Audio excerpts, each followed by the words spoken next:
So if I can welcome you to the stage, Jordyn, it's a pleasure to have you here. Thank you for joining me Thanks for and having all me. of us. Hi, everyone.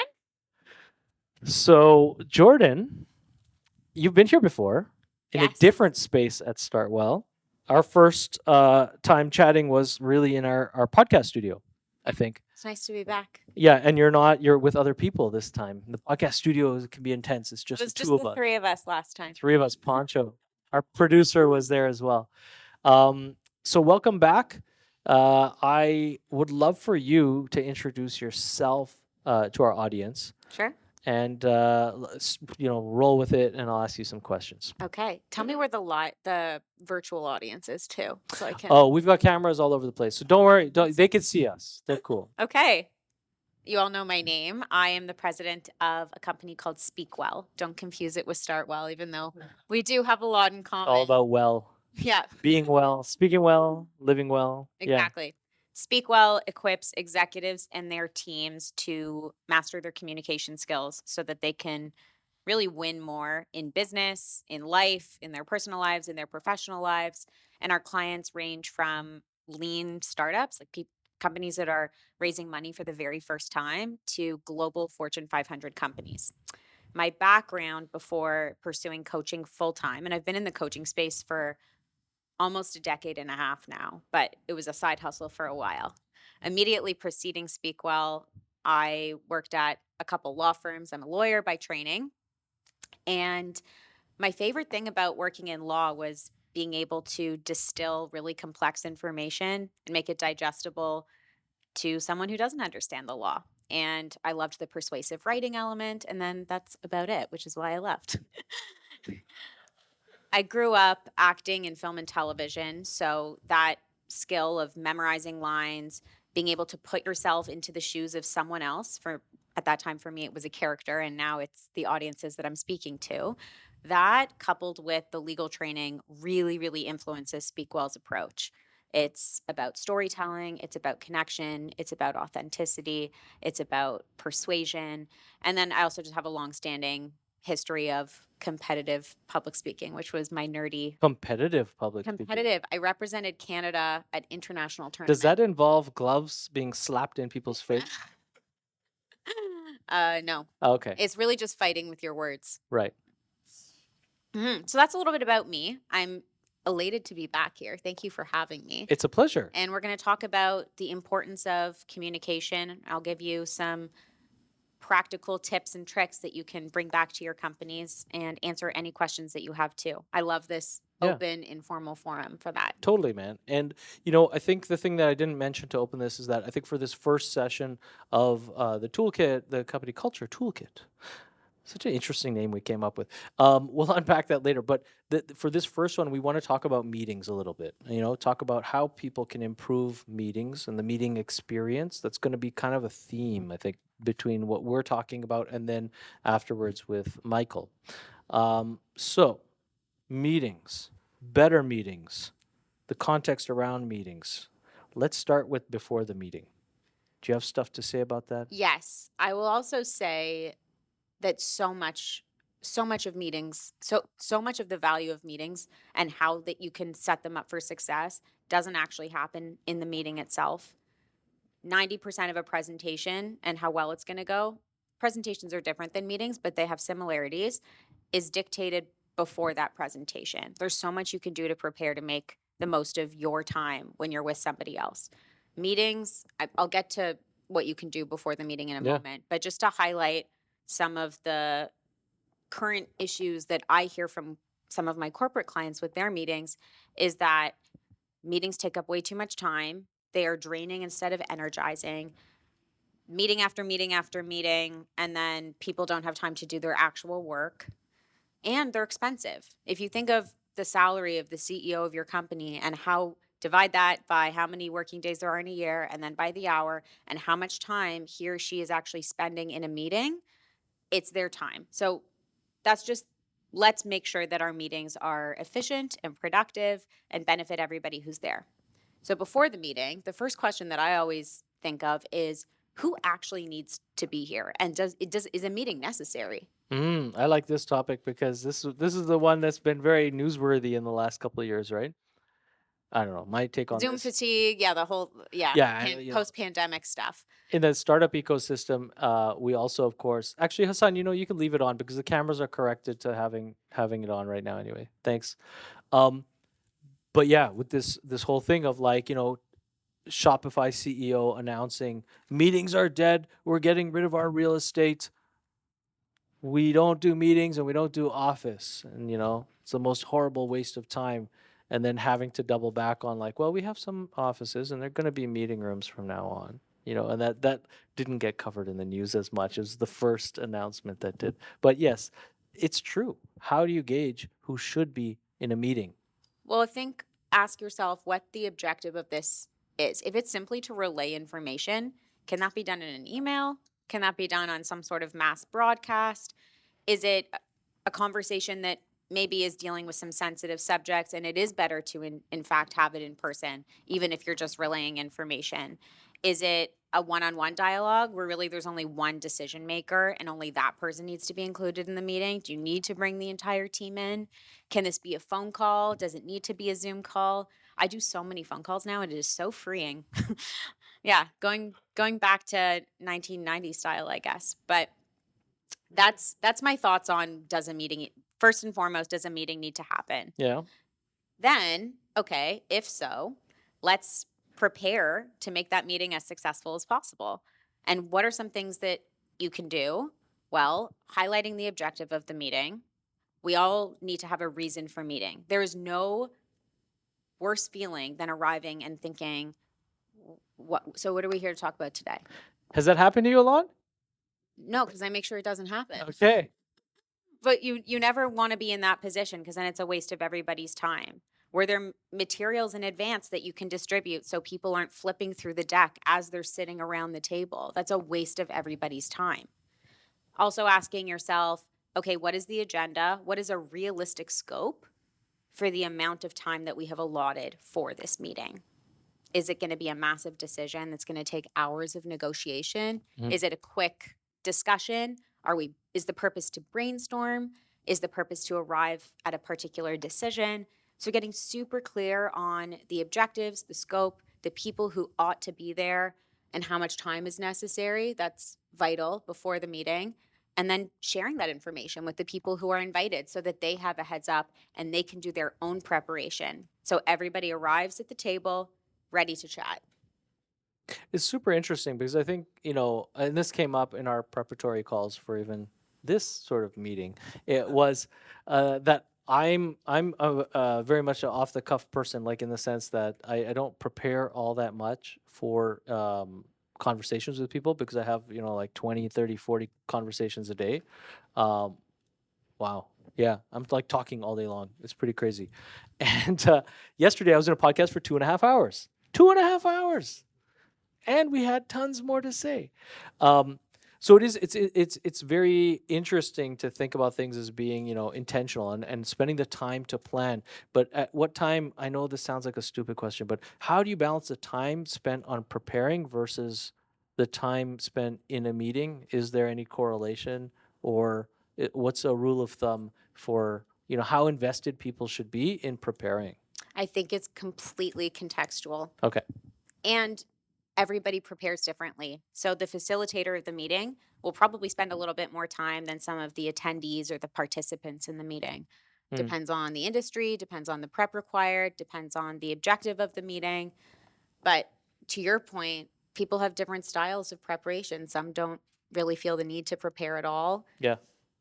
Well, yeah, I mean, it depends, right? Because if the goal of the meeting is to brainstorm and apply yourself in the moment versus we have these particular bits of information we have to co-process that we need to know intimately before we walk into the room. For sure. And to come ready to share those ideas and how you're going to communicate those ideas in a clear, concise way Yeah. so that you're also not rambling and wasting other people's time. Let's talk about that. Communication, just like a little bit there. What you just said. Oh, what about it? Yeah. Well, Uh, what are some things people can keep in mind as rubrics for maintaining clear communication? I always say to start with the headline. Don't take the mystery tour bus to get to your point, lead with the headline, then you might want to explain what you mean, then perhaps provide an example, and then circle back to your point, because then it's crystal clear. So that model is called PEEP, PEEP, point, explain, example, point. Speakwell has dozens of models, but that's just a super clear, easy one to I forgot remember. it already. Sorry, what is it?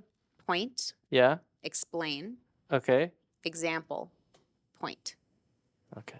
It's highly malleable, not applicable to every single point you want to make, Yeah. but it makes sure that you get the message across Right. and also back it up with a little bit of evidence. It's so interesting, because I come from many worlds, but one of them is about copywriting and copywriting for marketing. And what's really interesting is that fundamentally, yeah, clear communication is about structured kind of information relayance. But at the same time, it's weird for me to hear that this asynchronous kind of means of communication, which would be copy on an ad or a website, is something also that you want to kind of bear in mind uh, to articulate with people. The You goal know? here is not to stress you out, that you all have to speak in a super structured manner. And we don't want to make perfect the enemy of good. Like to your question about how much prep is required, Yeah. you don't need to over prepare. It's just you need to be prepared. And what I see is a lack of that in organizations. People just showing up. It's a time to scroll on Instagram when you're sitting in a meeting. That's really not a good use of your time or anyone else's, especially because it's so tough to get all the butts and seats at the same time. Yeah. Yeah, and again, there's different purposes for meetings. Like I'll color this with a little bit of anecdotal experience here at StartWell, of course, because that's our function, right? Like we provide space for all sorts of organizations to come together. The nature of organizational needs for collaboration and for communication in person in flesh space has changed in the last 4 years, definitely in Canada, right? Like so now there's a huge social function that teams who are distributed or otherwise remote as a primary way of organizing themselves, they don't have a physical office. If they don't see each other often, we're finding a lot of companies coming to us for a social function. And the way that they still want to maintain work and they want to come together and collaborate in like sessions, but do it in a way that's less formal. Again, still productive for sure. They want to communicate. They don't want to just sit there and play video games. But it's really interesting how now this is getting into a quagmire, but how companies can work towards having collaborative culture that relies on clear communication if the people that are communicating aren't regularly together. And is there anything you can say about that? Because you did mention the Zoom thing. So, like, how different, right? Or how headspace can be managed between this sort of like virtual communication and virtual meetings and then physical meetings? Like, is this something that requires a different means of communication? Or because it's I could keep going on like my assumptions on this topic, but I'd love to hear your thoughts on like the virtual versus to paint the picture of the hybrid reality, right? In the new workplace. But like communication in this direct to screen Zoom way versus like now we're sitting with people. And how you can succeed in either setting or Possibly even just the nature of it. the nature of it. Any recommendations from your angle on like types of communication that are better by being in person versus solely, you know, on calls? I think it's easier to brainstorm in person. I think it's easier to have difficult conversations in person. A lot of this stuff to me is just common sense. Like you think Right. about when am I going to FaceTime somebody? Is it the same as being in the same room as them? And then when you are in the same room, I will say that it's just so much better. Like being able to look at all of you. I imagine not looking at all of you and only having a virtual audience. It's tougher for the person who's facilitating, the person who's speaking. I will say though, Yeah. Zoom makes meetings quite efficient because nobody wants to, excuse my language, but shoot the shit on Zoom. They're there for a reason. They have to get to a next call. You see that timer when your meeting is Oh, about to I end. hate that. You're a lawyer, see, so you love that. I hate that stuff. Well, it keeps you, I guess, in check. I was on a And there's call. oh, sorry, go for it. Well, like check this out. Therapize me, please. I was on a call last week where I was 7 minutes late. Okay. I 5 minutes before the scheduled time to meet someone on a call, messaged them to say I'm running 5 minutes late. So my net was I was 2 minutes late, and I saw their face off the camera and they turned it off. Right. Then I got an email like 1 minute later. Right. So 8 minutes into our scheduled call time, saying we cannot work with someone who does not respect our time. And I was thinking, I mean, I laughed. That was my natural reaction, right? Of course, I'm like, yeah, well, I don't want to work with you either. You're crazy. Um, if they were here at Startwell in person, they'd be like, don't come down for the meeting yet. I'm having a great conversation with Hassan at the front desk having a cappuccino, you know? And so setting that kind of expectations for the means of communication when it's always online being very functional takes away from what can be exchanged as well, I feel. It's a delicate balance. People. I'm with you though. Yeah. I do find though that when people are late to a Zoom meeting, sometimes I worry they're not going to show. You know, when it's been 8 minutes and you're like, did they forget? Do I resend the calendar invite? Well, it's interesting because It's the expectation. and if you block half an hour, I don't know, man. I've been doing this stuff. This is the other thing, okay? I'm not that old, but I've been doing video calls since 1999. This is not new, right? And since 1999, if you schedule half an hour for a call, okay, you scheduled it. Like they might be half an hour late, and you'll say, "Hi, sorry, I don't have time because we just ran out." But you don't have anything else for that half an hour, you know.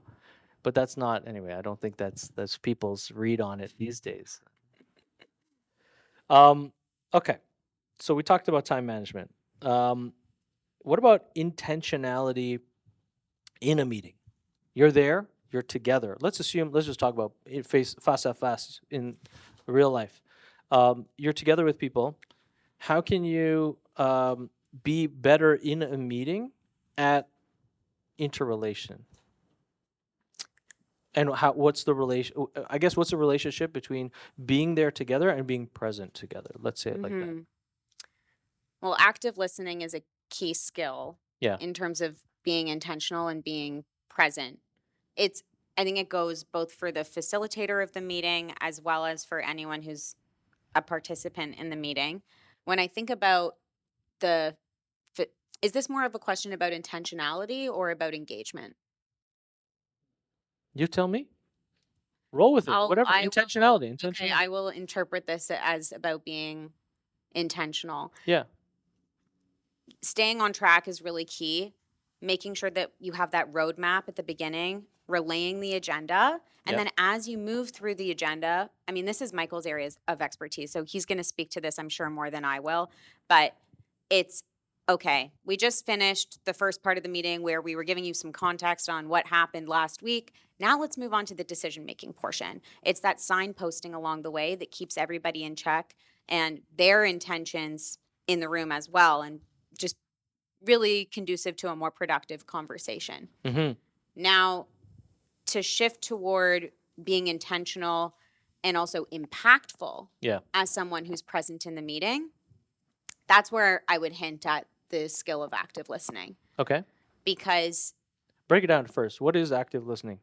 it's being really present and also kind of clearing your mind so that you can be in the moment and that you can respond articulately, really digest what's being relayed to you. It's a bit of a problem, to be honest, because we speak at 125 words a minute. We Oh, listen I didn't know that. on 100 average, on average. And then we listen 400 words a minute, but we think at 900 words a minute. So we are, as human beings, always skipping ahead. We always assume that we know how the other person is going to finish their sentence. And as a result, we jump to conclusions. There might be a little bit of bias that clouds our judgment. And the key is to slow down. Slow down your thinking, not your speaking. Slow down your thinking so that you can really digest what the other person is saying, appreciate it for what it is, and not rush to the end. Let them finish, don't interrupt. So being an active listener is key to staying true to what meetings are all about, which is having a conversation that cannot be had over email, that cannot be had over text, and collaboratively bringing your brains together to realize a magnificent outcome. Hmm. How do you know that you've had a magnificent outcome? Well, you've achieved the objective of the meeting, and hopefully it doesn't end with, so let's schedule another meeting to talk about this Oh more. my God, the endless meeting, the rabbit hole meeting. It's like, yeah, let's put a pin in this. Let's circle back. Unless that's part of the plan, of course. Because of course we talked about what you can do before a meeting. Yeah. In terms of what you can do after a meeting, send that recap, highlight next steps, make sure people who are responsible for various agenda items are accountable for those and they know what they have to do. Yeah. And that might involve having another meeting, but that should all be part of the plan if it is in fact what's best. I think there's a lot of meetings that happen recurringly, or things that don't get resolved in particular meetings that from we see, like bird's eye view, wallflower. I don't know view, but like from our vantage at Startwell here, that come from confusion. Like people being confused in meetings. Not again, part of that is not articulating clearly, maybe coming into the meeting without intention, not necessarily knowing what they're there for, figuring it out. That takes too long. They only have a set amount of time, especially here if they've booked a resource, it's been booked by someone else afterwards or whatever else. They have more in their agenda. But confusion around, yeah, goals, but also expected outcomes. And then, yeah, you see this in corporate culture a lot. You see this in corporate culture That's a lot. just bad communication because it wasn't communicated to them, obviously, or in the meeting invite, there was no agenda attached or there were no notes in the meeting note. Maybe they didn't know who else was attending. I find that one's an interesting one. So it's like you spend a bit of time getting to know, like this is a crazy thing to talk about out loud. It sounds so nuts and Anglo to me. But like you spend a bunch of time getting to know someone and it's like, oh, why did I do that? I don't need to know you. I just need to discuss this topic. Like you don't matter. We're here to solve something. But yeah. We have a question, yes?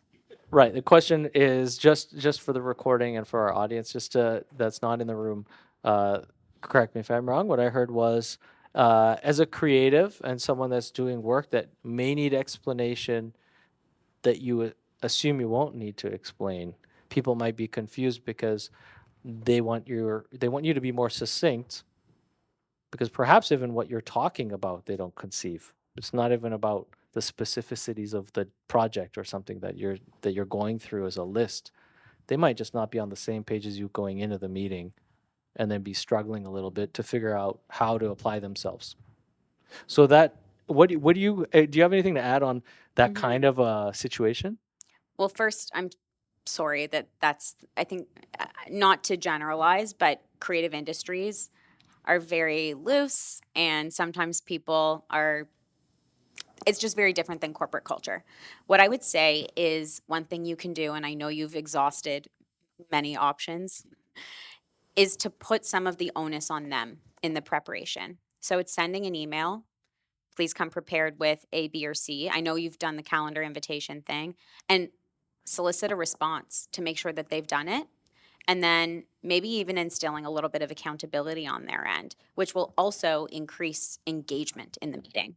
People will feel engaged when they feel that they have a role or maybe they own an agenda item. So you might say, all right, Steve, you're going to be responsible for talking about project XYZ. Oh, I like that. I'm going to talk about project ABC, and Cheryl is going to own project 123.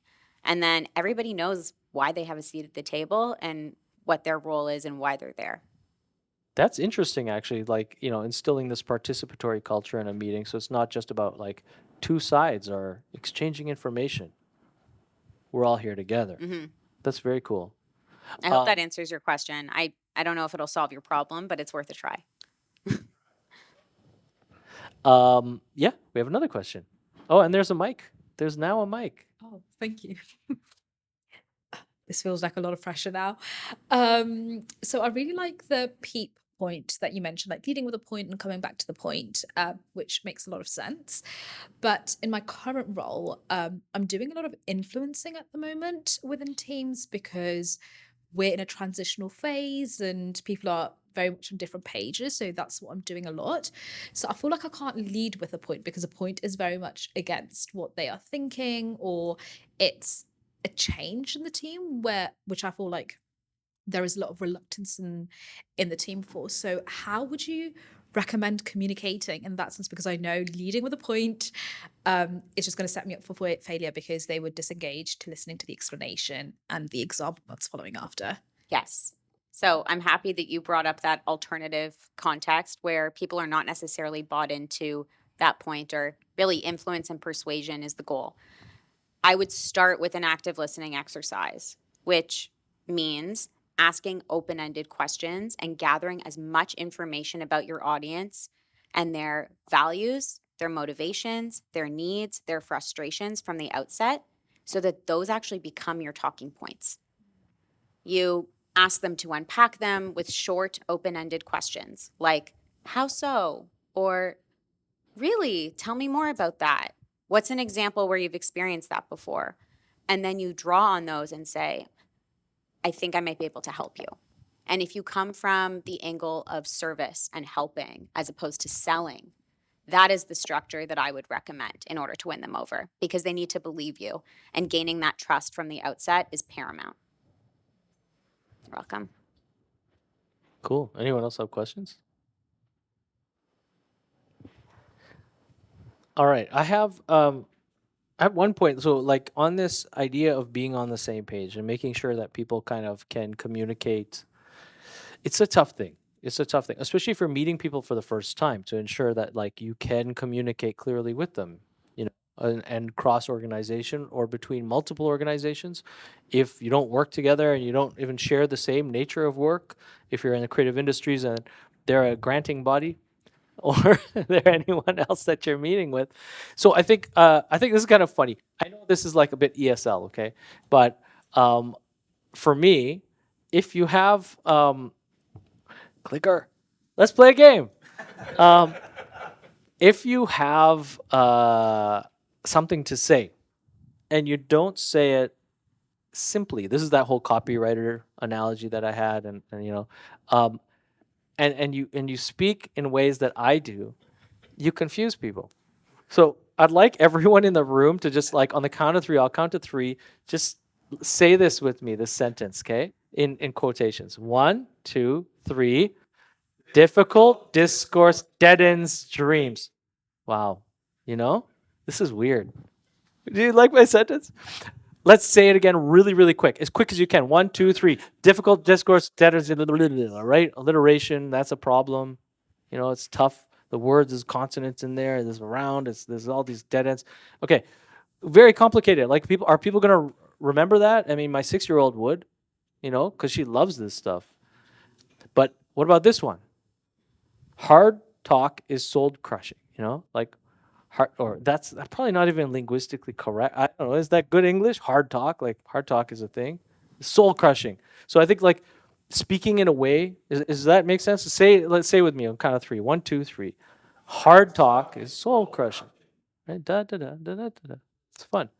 So I think that's another thing that I feel like, you know, is a learning that I've had, is that it's easy to speak in ways that you're used to, which in a corporate context may be the vernacular of your organization. We see this a lot with engineering teams. So if there's software engineers, the way they communicate is sometimes not even English, you know, because there's shortcuts to what they're talking.